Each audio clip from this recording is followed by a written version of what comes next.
আসসালামু আলাইকুম বিয়াস, সবাইকে লাইজু চৌধুরী ব্লগ থেকে স্বাগতম। তো আজকে আর একটি নতুন ব্লগ নিয়ে শুরু করলাম আপনাদের সাথে। আশা করি সবাই পুরোটি ভিডিও আপনারা সবাই দেখবেন। তো এই তো আমার মেয়ে স্কুলে চলে যেতেছে, তো ওর সবার সাথে ওর ফ্রেন্ডও চলে আসছে ওকে নেওয়ার জন্য। এরা খুবই আন্তরিক বন্ধুত্ব, তিনজনে খুবই একসাথে সবসময় চলাফেরা করে। ছোটোবেলার থেকে ওরা প্লে থেকে একসাথে চলতেছে, এখনও 4 পর্যন্ত একসাথে। তো মেয়েকে একটু এগিয়ে দিয়ে আসলাম স্কুলে। তো সেই আজকে আম্মু মুরগি জবাই করে দিয়ে গেছিল আর এখন এগুলোরে বাঁচতেছে। আসলে দেশি মুরগি অনেক সময় নিয়ে বাঁচতে হয়, আর অনেক বড় মুরগা ছিল কিন্তু বোঝা যেতেছে বেশ ছোট্ট একটা মুরগা। আসলে দেশি মুরগাগুলো তেমন একটা মাংস হয় না, এগুলো দেখতে অনেক ছোটো লাগে। প্রথম যে সময় জবা করছি তখন অনেক বড় মনে হয়েছে অনেক বড়, কিন্তু জবা করার পর চুলাই টুলাই দেখা যায় অনেক ছোটো মোটো। যাই হোক, দেশি মুরগি আসলে এইরকমই, আড্ডি ছাড়া কিছু নেই। যতটুকু হইল তো ভাবলাম যে মেয়ের জন্য আর কি তাড়াতাড়ি রান্না করি, আর মতো স্কুল দিয়ে চলে আসবে টিফিন খাইতে। এদিকে পেঁয়াজও নাই, তো ভাবলাম একটু পেঁয়াজও কেটে নিই। তো পেঁয়াজটা কীভাবে ভিজিয়ে রাখলে একটু সময় তা সহজে হয় পেঁয়াজটা কাটতে, নাইলে অনেক জাজলো হয়। আর পেঁয়াজের জাজলোটা আমি সহ্য করতে পারি না, তাই একটু ভিজিয়ে রেখে কাটি, তাতে সহজ হয় আর অনেক সুন্দর চুলিও যায়। তো ব্লেন্ডার করে মাংস বসাইলাম, এদিকে আবার সবজি কাটা বসলাম। আজকে ডাটা রান্না করব। তো ডাটা আগে খাটতে অনেক কিন্তু সময় লাগে, দীর্ঘ সময় ধরে বসে খাটতে হয়, একটা বিরক্ত হওয়ার, তারপরও তো খাটতে হইব। তো আজকে একটা স্টোরি শুনলাম, আমার যারা ফ্রেন্ড ফলোয়াররা আছেন সবাই তো অনেক স্টোরি শুনেন, তাদের স্টোরি অনেক ব্যতিক্রম, যখন আপনার সাথে একটু শেয়ার করতে মন চাইলো। আমি আসলে সবসময় লাইফ স্টোরিটা শুনি বেশি, আমার ভালো লাগে, খুব বেশি ভালো লাগে মানে লাইফগুলো মানুষের শুনতে। একটা মেয়ে কীভাবে তার ডাক্তার হওয়ার স্বপ্ন থেকে আসে পথে বসলো, মানে এই না গল্পটা না শুনলেও তো বোঝা যেত না ওর নিজের দোষে আজ অত সে আজ ক্ষতি, একটা ছেলের জন্য আজকে এই ক্ষতিপূরণটা দিতে হইতেছে। ওর মা বাবা হয়তো তাকে নিয়ে অনেক বড় একটা স্বপ্ন দেখছিল, ডাক্তার হবে, ইঞ্জিনিয়ার হবে, স্বপ্ন পূরণ করতে পারলো না, এই যে তার এই ভালোবাসা মানুষের কাছে হাঁটতে গিয়ে। আমি সবসময় একটা কথাই মনে করি, জীবনে আমরা যাই করি, যাই কিছু হোক না কেন, নিজের মাটিটা শক্ত রাখতে হবে, নিজের চেয়ে বেশি কাউকে ভালোবাসা উচিত না। আসলে আমরা অন্যকে ভালোবাসতে গিয়ে নিজেকে কখনো ভালোবাসা হয় না, নিজের প্রতি অনেক অত্যাচার করে ফেলি।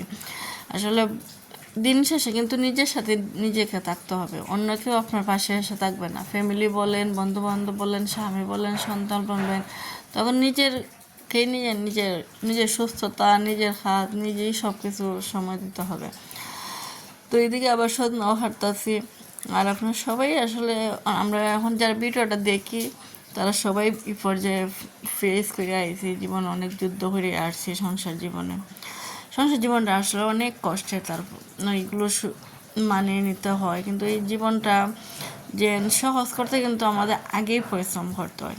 হয়তো ভালো একটা জবের জন্য ট্রাই করতে হয়, এটা ছোটোবেলার থেকেই, নাহলে কিন্তু পরে বড় হয়ে নিরাশার পথ ছাড়া কিছুই নেই।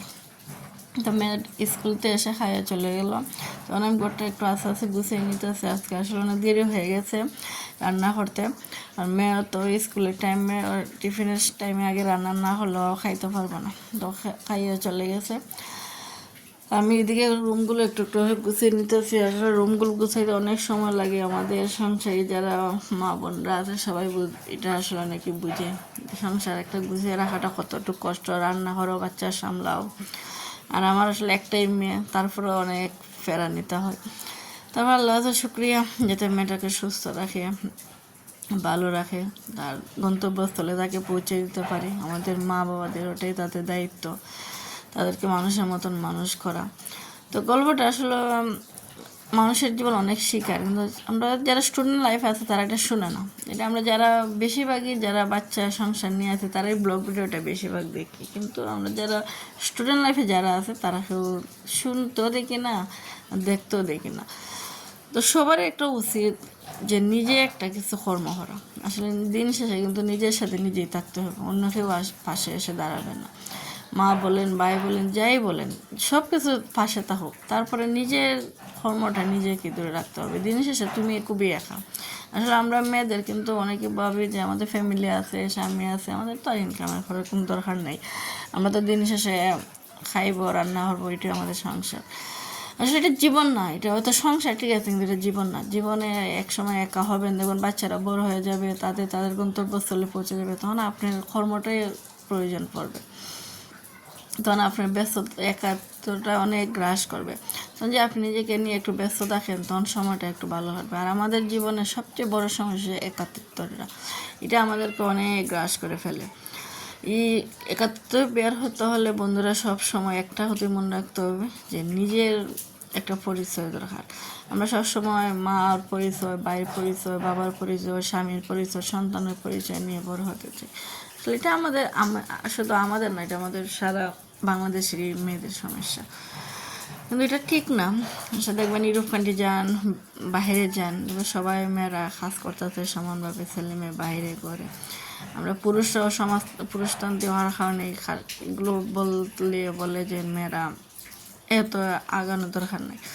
যাই বিয়াস, ভালো থাকবেন। এই পর্যন্ত, আসসালামু আলাইকুম।